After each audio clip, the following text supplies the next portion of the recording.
एक समय रामपुर गांव में दो भाई प्रमोद और घनश्याम रहते थे। दोनों भाई बहुत गरीब थे, छोटे मोटे काम किया करते थे।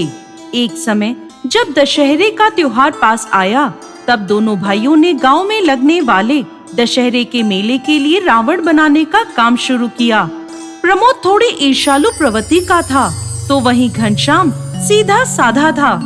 दोनों भाई दिन रात रावण बनाने के काम में लगे रहे। अरे प्रमोद भाई, तुमने घनश्याम का रावण देखा? कितना बड़ा है और देखने में लगता है जैसे कि असली का रावण खड़ा हो। अरे ये क्या कह रहे हो तुम श्यामदास? घनश्याम का रावण बनकर तैयार भी हो गया? मेरा तो अभी बहुत काम बाकी है। तुम बनाते रहो धीरे धीरे रावण, उसका तो बनकर तैयार भी हो गया रावण।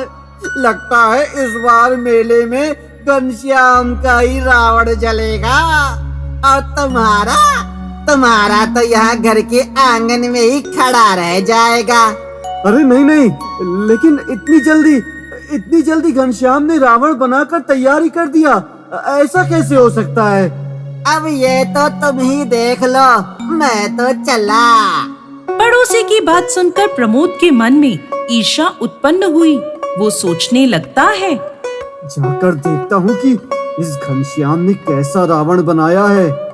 कहीं इस रामदास की बात सच्ची ना हो जाए, मैं देखता ही ना रह जाऊं और घनश्याम का रावण मेले के लिए खरीद लिया जाए। नहीं, ऐसा नहीं हो सकता। ऐसा सोचकर प्रमोद घनश्याम के घर पहुंचा और एक पेड़ के पीछे छुपकर देखने लगा। घनश्याम ने एक आसमान को छूता हुआ रावण बनाया है, जो देखने में बिल्कुल असली लगता है। उसे देखकर प्रमोद सोचता है, अरे ये क्या? ये घनश्याम का रावण तो वाकई में बहुत बड़ा है, बिल्कुल असली का दिख रहा है। इस तरह से मेरा रावण तो रखा ही रह जाएगा। तो अब मैं क्या करूं? तभी प्रमोद को एक तरकीब सूझती है।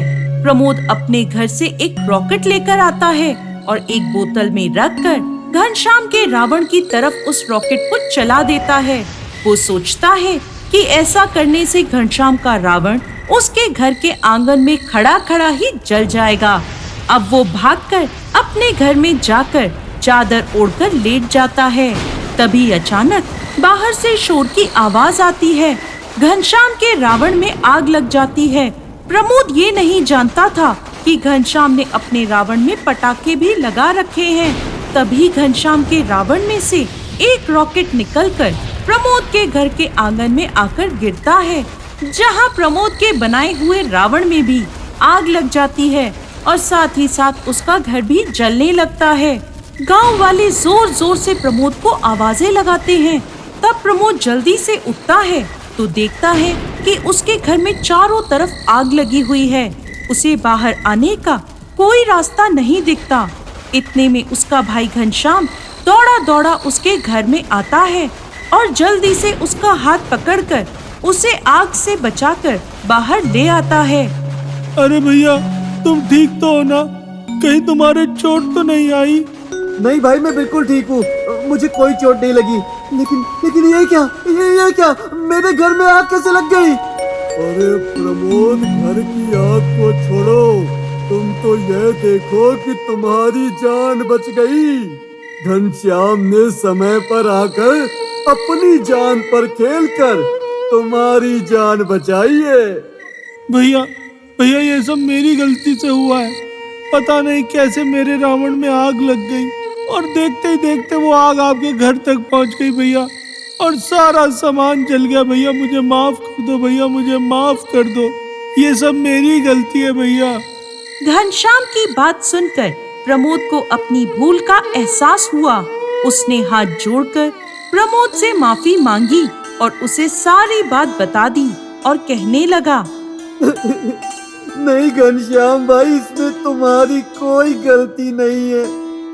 सारी की सारी गलती मेरी ही है। अपनी इच्छा और लालच में मैं सही और गलत में फर्क करना ही भूल गया था।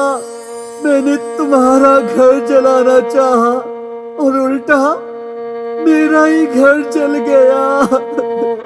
यह सब मेरी गलती है, तुम मुझे माफ कर दो।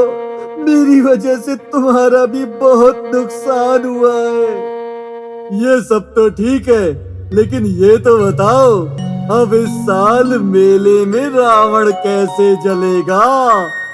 इस साल भी हमारे गांव में सबसे अच्छा रावण जलेगा।